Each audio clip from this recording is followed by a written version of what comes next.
How to use double tap screen on and off In Vivo Y300. Now go to settings.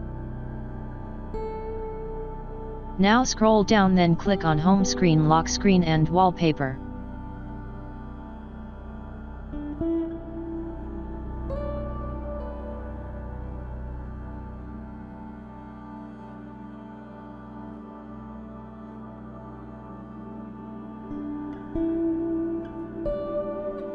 Now turn on it.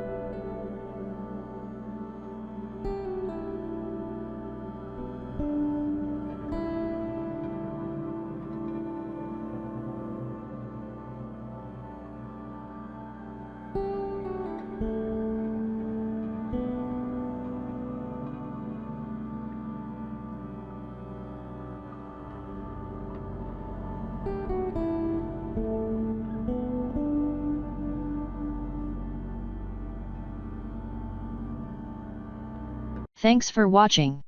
Please subscribe to my channel.